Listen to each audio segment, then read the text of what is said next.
India में बन रही सबसे महंगी मूवी का ट्रेलर आ चुका है, जहां हमारे काफ़ी बेसब्री के इंतजार के बाद फाइनली हमें रामायण मूवी का ट्रेलर देखने को मिल गया, जो कि राम भगवान के ऊपर बेस्ड था। और ट्रेलर में जो जो कुछ सीन देखने को मिला है उसे लेके इस वीडियो में डिस्कस करेंगे।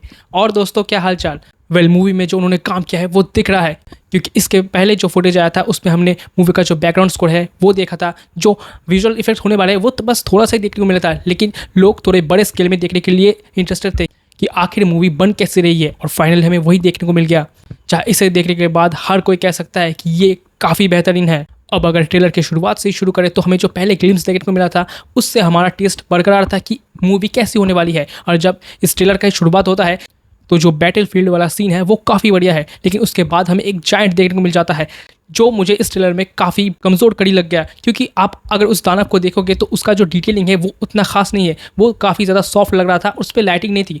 अब आप सोच रहे होंगे कि वीडियो के शुरुआत में मैंने इसका बुरा भला बोल दिया, क्योंकि आपने अगर इसका टीज़र देख रखा था तो उससे आप अंदाज़ा लगा सकते हैं कि इसका स्केल कितना बड़ा है। तो अगर आपने पहले हमें घी का लड्डू खिला दिया है, उसके बाद अगर बेसिक लड्डू दोगे तो यार हर कोई हिचकिचाएगा ना। और इस पॉइंट से आगे बढ़ते ही पूरा टोन चेंज हो जाता है, जहां मैंने ये एक कमी निकाली कि जो बड़ा सा दानव था उसका जो डिटेल है वो उतना अच्छा नहीं लग रहा था। खासकर जो लाइटिंग, जो शेडो वाले पार्ट से वो थोड़े धुंधले, वो एकदम बेसिक लग रहा था। लेकिन इसके बाद के जितने भी शॉट है आप उन्हें वॉलपेपर तो रखोगे ही रखोगे।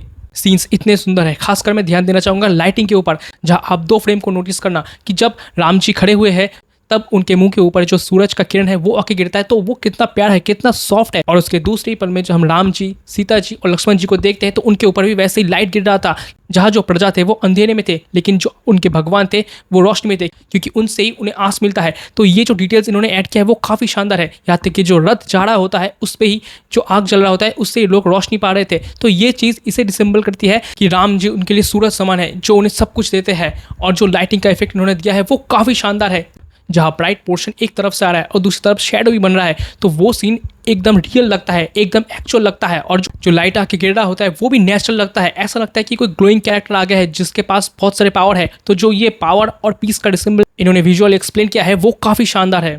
खैर, ट्रेलर में आगे बढ़े तो हम राम जी को बहुत सारे एक्शन में भी देख सकते हैं, लेकिन एक पॉइंट है जहाँ वो स्विंग करते घूम जाते हैं, वो एक दानव को मार रहे होते हैं।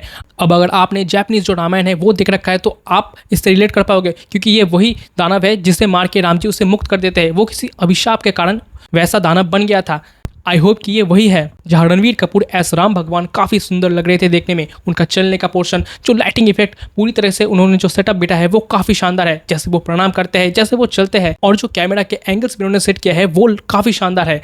बस मैं जो ट्रेलर का फर्स्ट सीन था उसे देख के शॉक हो गया था कि मूवी में जब ये IMAX फॉर्मेट में देखने को मिलेगा तो क्या इम्पैक्ट पड़ेगा ऑडियंस पे। चाहे इसके सिनेमेटोग्राफी, लाइट डिजाइनिंग और जो इसका बैकग्राउंड स्कोर है जो हमने सुन रखा है वो शानदार है। और ये सब मिलके जब आपको ट्रीट दे जाएंगे ना तो आपको जादू जैसा फील होगा। जहाँ हम ट्रेलर के अगर आखिरी पोर्शन में आ जाए तो हमें जो रावण का पुष्पक विमान देखने को मिला है वो कितना सुंदर है, जहाँ वो लाइट रिफ्लेक्ट कर रहा था। बस आप ट्रेलर के पहले वाले उस दानव को छोड़ दीजिए, उसे छोड़ के जो जितना भी कुछ फुटेज है उनमें लाइट का इतने अच्छी तरीके से प्रदर्शन किया गया है। यहाँ तक कि जो रथ का पहिया था उस पर ही कितने सारे डिटेल्स थे, तो डिटेल्स पे यहाँ पे भरपूर ध्यान दिया गया है। जहाँ नमित मल्होत्रा छोटी छोटी डिटेल्स पे ध्यान दे रहे हैं और इसके पीछे कितने न्यूज आ रहे हैं ये तो शायद आप जानते ही होंगे। ओके, अब पॉइंट को डिस्कस करें तो जो पुष्पक विमान देखने को मिला है वो काफ़ी शानदार है। ऐसा नहीं लगेगा कि आपको ये ज़बरदस्ती घुसाया गया है। और मैं ऐसा क्यों कह रहा हूँ, खैर पास्ट के ट्रॉमा को जाने दीजिए। मीमर्स तो अब भर के मीम बनाने वाले हैं। जहाँ हमें रावण का फुटेज तो नहीं देखने को मिला, लेकिन उसके पुष्पक विमान को देख के इतना तो तय है कि रावण को भी इन्होंने काफ़ी अच्छी तरीके से सेट किया है। ओवरऑल अगर मैं कहूँ तो ट्रेलर का प्रोडक्शन काफ़ी बढ़िया है। खासकर जो लाइटिंग है वो तो बहुत ही अच्छा है। इतने गोल्डन वे में इसे प्रेजेंट किया है, इसे देख के आंखों को काफ़ी संतुष्टि मिलने वाली है। और जो 4000 करोड़ खर्च हुए हैं वो लग रहा है कि हुए हैं, जहाँ मैं इसके पूरे ट्रेलर को देखने के लिए काफ़ी बेताब हूँ। तो दैट्स इट गाइस, वीडियो अगर अच्छा लगा हो कर देना, चैनल में अगर पहली बार सब्सक्राइब कर देना। मैं आपसे मिलूंगा अगले किसी वीडियो में।